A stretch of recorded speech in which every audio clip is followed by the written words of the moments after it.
अगर आज हम ये संशोधन लेके नहीं आते तो जिस सदन में हम बैठे हैं ये पार्लियामेंट बिल्डिंग, इसको भी क्लेम किया जा रहा था। बैंककारी विधिया संशोधन विधेयक 2024 में राज्यसभा द्वारा किए गए संशोधन पर विचार किया जाए। जो सदस्य इसके पक्ष में हाँ कहें, जो सदस्य विरोध में ना कहें। मेरे विचार में निर्णय हाँ वालों के पक्ष में, हाँ वालों के पक्ष में हुआ। प्रस्ताव स्वीकृत हुआ। আপনারা দেখছেন বাংলা খবর ইউটিউব চ্যানেল। আজ পার্লামেন্টের পক্ষে পাস হয়ে গেল সেই ঐতিহাসিক একটি বিল, ওয়াকআপ অ্যামেন্ডমেন্ট বিল, ওয়াকআপ সংশোধনী বিল। বিরোধীদের তীব্র বিরোধিতা এবং সমালোচনা সত্ত্বেও এই বিল পাস হয়ে গেল পার্লামেন্টের হাউসে খুব সহজেই। 2025 সালের আজকের দিনে দাঁড়িয়ে কেন এই ওয়াকআপ বিলের সংশোধনী করা প্রয়োজন তা পুঙ্খানুপুঙ্খ ব্যাখ্যা দিয়ে বললেন সংখ্যালঘু সেন্ট্রাল মিনিস্টার কিরণ রিজিজু। শুনুন তিনি সংসদে দাঁড়িয়ে কি অভিযোগ তুললেন ওয়াকআপ বিলের বিরুদ্ধে এবং কেনই বা এই বিল সংশোধন করার প্রয়োজন হলো তা ব্যাখ্যা দিলেন। सर, कई लोगों ने अपने अपने तरीके से बातें रखी हैं। किसी ने कहा ये प्रावधान अनकॉन्स्टिट्यूशनल है, गैर संवैधानिक है। किसी ने कहा ये इलीगल है, अनलॉफुल है। सर, ये बिल जो हम लोग जिक्र कर रहे हैं कोई नया विषय नहीं है। आजादी से पहले ये बिल जब पहली बार मुसलमान वक्फ वैलिडेटिंग एक्ट पास किया गया था 1913 में, तब से इसका इतिहास शुरू होता है। उससे पहले प्रिवी काउंसिल ने 1894 में इनवैलिडेट किया था वक्फ अल औलाद को। बाद में उसका प्रॉपर लीगल फॉर्म में 1913 के बाद फिर 1923 में द मुसलमान वक्फ एक्ट लाया गया था, जिसमें अकाउंटिंग और ट्रांसपेरेंसी के बारे में ये जोर उसको देते हुए ये एक्ट पास किया गया था। उसके बाद 1930 में द मुसलमान वक्फ वैलिडेटिंग एक्ट लाया गया है, जो रीइंफोर्स करता है legal validity of the family waqf. परिवार में जो वक्फ होता है उसको जोड़ देते हुए ये बिल लाया गया है।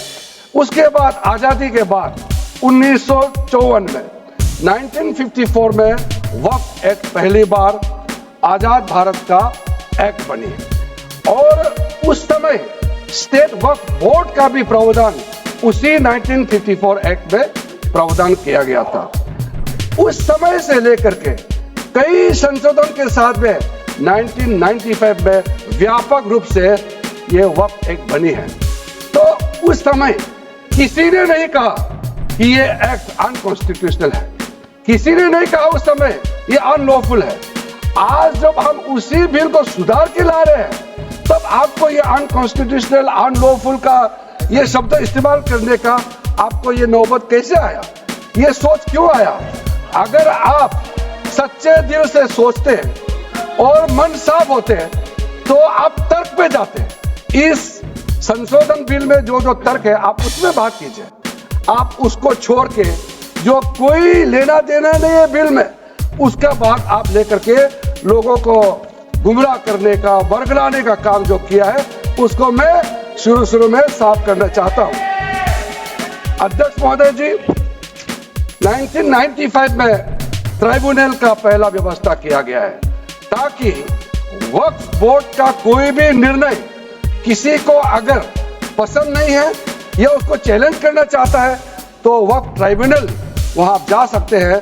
उसका प्रावधान पहले बार हुए हैं और उस समय यह भी फैसला हुआ कि 5 लाख से ज्यादा आमदनी किसी वक्फ प्रॉपर्टी में है, उसके लिए सरकार एग्जीक्यूटिव ऑफिसर्स अपॉइंट किया जाएगा। ये भी 1995 में शुरुआत की है। अध्यक्ष महोदय जी, ये आज एक ट्रिगर पॉइंट क्यों हुआ है? ये अमेंडमेंट बिल लाने का आवश्यकता सबसे ज्यादा शुरुआत कहां से हुई? मैं संक्षेप में बताना चाहता हूं। 2013 में, 2014 में हम सब चुनाव में गए और चुनाव में जाने से पहले 2013 में कुछ कदम ऐसे उठाए गए हैं जो आप सुन करके, आप सदस्य के रूप में भी और इस देश का नागरिक होने के कारण आपके दिमाग में यह बात जरूर सवाल उठेगा कि ऐसा कदम क्यों उठाया गया है। सर, 2013 में पहला यह बदलाव हुआ कि इस देश में कोई भी आदमी, कोई भी इंसान, चाहे वो हिंदू हो, मुसलमान हो, सिख हो, ईसाई हो, पारसी हो, बौद्ध हो, जैन हो, वक्फ क्रिएट कर सकता है।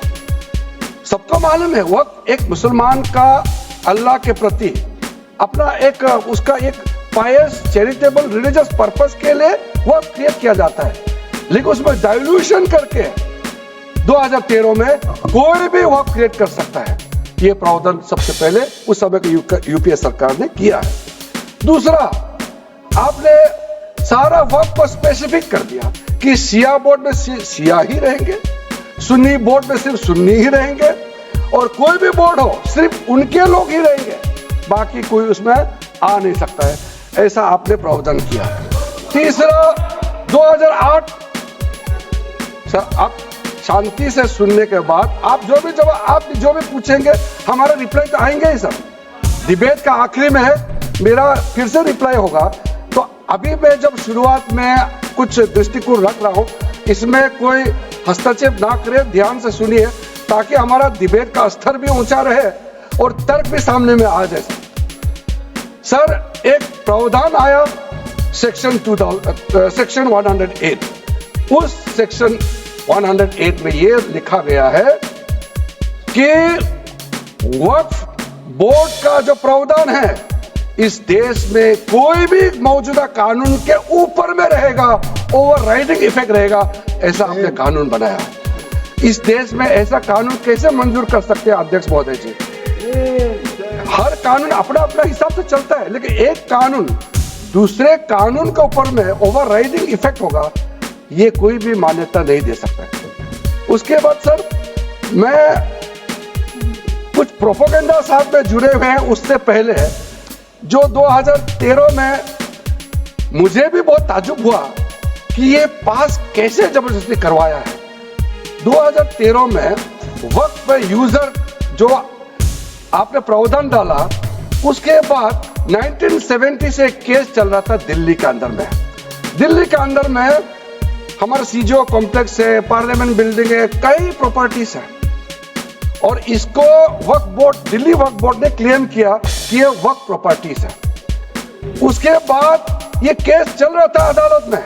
उस समय यूपीए सरकार ने पूरा सारा जमीन को डी नोटिफाई करके वक्फ बोर्ड को दे दिया। 123 प्रॉपर्टी। अगर आज हम ये संशोधन लेके नहीं आते तो जिस सदन में हम बैठे हैं, ये पार्लियामेंट बिल्डिंग, इसको भी क्लेम किया जा रहा था। एयरपोर्ट, बसंत विहार, और अगर नरेंद्र मोदी जी का सरकार नहीं आते, अगर यूपीए का सरकार कंटिन्यू रहता, तो क्या क्या बिल्डिंग को डी नोटिफाई किया जाना था। 123 प्रॉपर्टी को तो डी नोटिफाई किया। मैं रिकॉर्ड में कह रहा हूं, अपने मन से कुछ नहीं कह रहा हूं, मैं ऑफिशियल रिकॉर्ड का बात बता रहा हूं। अध्यक्ष महोदय, आप काहे को उछल रहे हो? मैं अपने से थोड़ी बोल रहा हूं, जो हकीकत बात को बता रहा हूं। आप आराम से बैठ के सुनिए। आपके दल को और आपको सबको बोलने का मौका मिलेगा। माननीय मंत्री जी,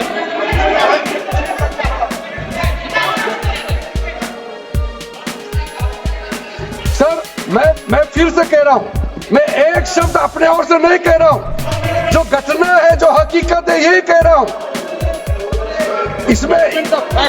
इनको इसमें इतना उछालने का, उत्तेजित होने का कोई मतलब ही नहीं है सर। अध्यक्ष महोदय, मैं आपके माध्यम से सदन को कहना चाहता हूं कि जो संवैधानिक बात उठा करके लोगों को गुमराह करने का जो प्रयास किया जा रहा है, उसको भी देश के सामने में सही बात रखना बहुत ही जरूरी है। एक बात बार बार इन लोगों ने कहा गया है कि ये जो वक्फ अमेंडमेंट बिल है, ये आर्टिकल 25, आर्टिकल 26, आर्टिकल 30 का उल्लंघन करता है करके इन्होंने इल्जाम लगाया। पढ़ चुका हूं, आप पढ़ लो। कभी भी डिबेट के बीच में पॉइंट ऑफ ऑर्डर नहीं होता है, व्यवस्था दे दी है, पछवाना कभी। माननीय मंत्री जी बोलिए। अध्यक्ष महोदय, दूसरा विषय इन्होंने समानता का बात उठाया।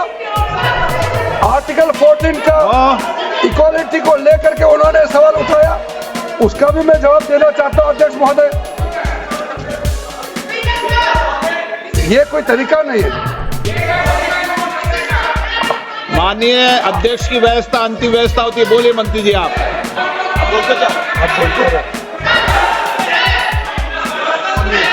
अध्यक्ष महोदय, क्योंकि मेरा कान खुला हुआ है तो ये डिस्टर्ब हो रहा है मुझे।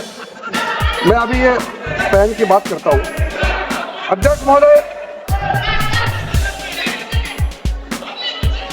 महोदय, ये वक्फ बोर्ड का जो काम है, ये बेसिकली वक्फ प्रॉपर्टी को जो संभालने वाले मुतावली और जो प्रॉपर्टी मैनेजमेंट में हस्तक्षेप नहीं करता है। आप साफ साफ सुन लीजिए, अगर इसके पास तर्क नहीं है तो इस तरह यहाँ डिस्टर्ब करके बहस का स्तर को गिराने से कोई फायदा नहीं है सर। ये कोई तरीका नहीं है सर। बोलते जाओ सर, वक्फ बोर्ड का क्रिएट करना एक जो वाकिफ होता है, जो अपना विलिंगली वक्फ क्रिएट करता मैंने है। व्यवस्था दे दी है। आप जब समय हो तो बोले नो, प्लीज बैठिए। ये तरीका ठीक नहीं है आपका। बैठिए आप। नो, बैठिए। माननीय मंत्री जी,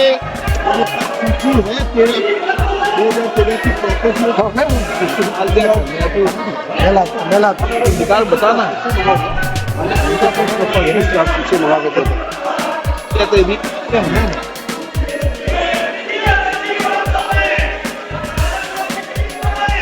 अध्यक्ष महोदय, सबको बोलने का मौका मिलने वाले हैं तो कम से कम बात।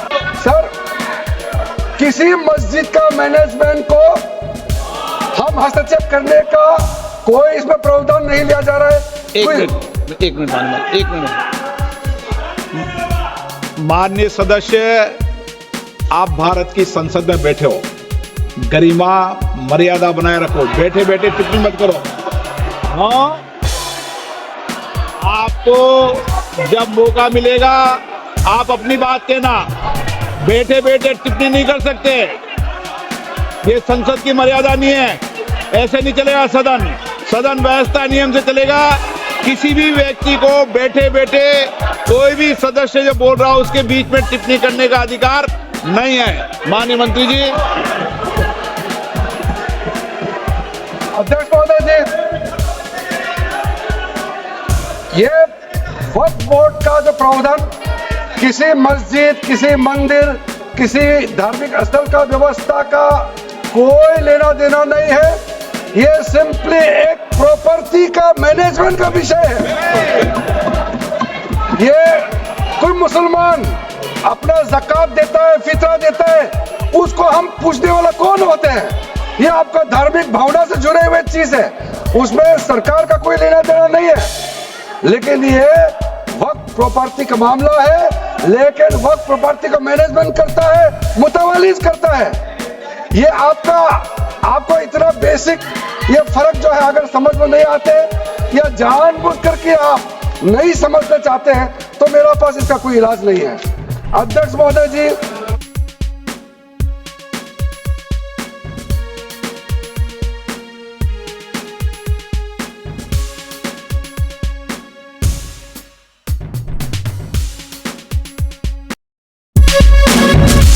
আপনারা দেখছেন বাংলা খবর ইউটিউব চ্যানেল।